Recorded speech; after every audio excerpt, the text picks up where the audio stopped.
আলুর অ্যাকচুয়াল অর্থাৎ আসল দাম কত? ৩০ টাকা কিলো নাকি ২০ টাকা কিলো নাকি আবার ৬-৭ টাকা কিলো? চাষিরা ঠিক কত টাকায় আলু বিক্রি করে থাকেন?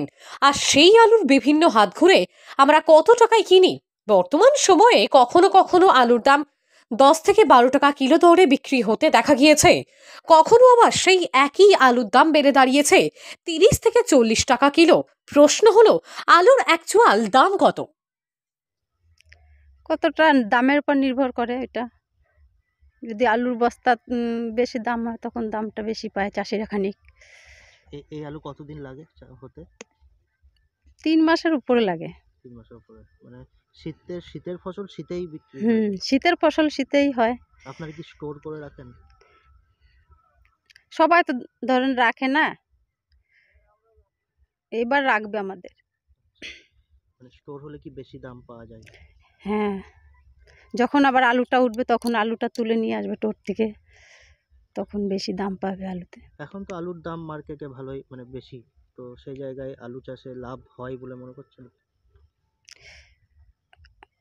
যখন যেরকম দাম থাকে আর কি। এখন যদি দাম থাকে তাহলে লাভ হবে, আর যখন তোলার সময় তখন যদি দামটা কম হয় তখন চাষিদের লাভটা কম হবে। বাজারে এখন যদি আলুর দাম ৩৫ টাকার নিচে নেই, তবে এই আলু চাষ করেই চাষিরা ঠিক কত টাকা পাচ্ছেন তা শুনলে আপনিও অবাক হয়ে যাবেন। চন্দ্রকোনা থেকে আলুর বীজ এনে সেই আলুকে কেটে মাটিতে রোপণ, জল, কীটনাশক ইত্যাদি দিয়ে প্রায় ৩.৫ মাস অপেক্ষার পর আলু বিক্রির উপযুক্ত হয়। এরপর ওই আলু বড় বড় ব্যবসাদাররা কিনে নিয়ে যান। তারা আলু চাষিদের থেকে বাজারে দামের উপর ভিত্তি করে দাম দিয়ে আলু কিনে থাকেন। তবে সেই আলুর দাম কিন্তু কখনোই ২০-৩০ টাকা কিলো হয় না। বীরভূমের আলু চাষিরা জানিয়েছেন, আলু বিক্রির উপযুক্ত হওয়ার পর সেই আলু তারা বড় বড় ব্যবসায়ীদের হাতে তুলে দেন। কখনো ২০০ টাকা ব্যাগ, আবার কখনো ৪০০ টাকা ব্যাগ দরে, কখনো কখনো কপাল ভালো থাকলে ১,০০০ টাকা করেও ব্যাগ বিক্রি করা হয়। যেমন গত বছর তারা সময়ের পরিপ্রেক্ষিতে কখনো ৬০০ টাকা, আবার কখনো ১,০০০ টাকা ব্যাগ বিক্রি করেছেন।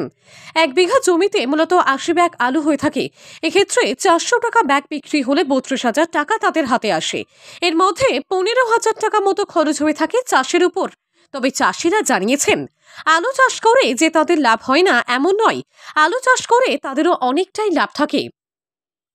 আলু চাষ হয়, প্রথমে আলুটা রোটার ফলে দুটো চাষ দিলাম, চাষ দিয়ে ফেলে রাখলাম। তারপরে আবার দানা ওষুধ হোক, কীটনাশক ওষুধ হোক, রুই পোকা পিঁপড়ে মারার এইগুলো ওষুধ দিতে হয়, দিয়ে আলুর গুটিটা যেন স্বচ্ছ থাকে।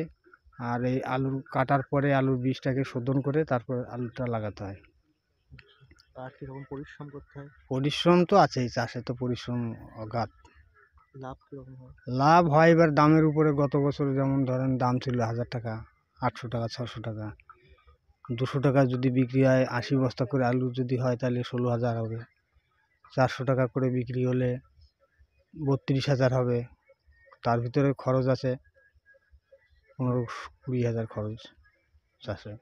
মানে খরচের থেকে লাভ হয় বেশি? লাভ হয়, মানে বাজারে যেরকম আলুর দাম? বাজারে যেরকম দাম হবে তেমনি লাভ হবে, দামের উপরে নির্ভর করে।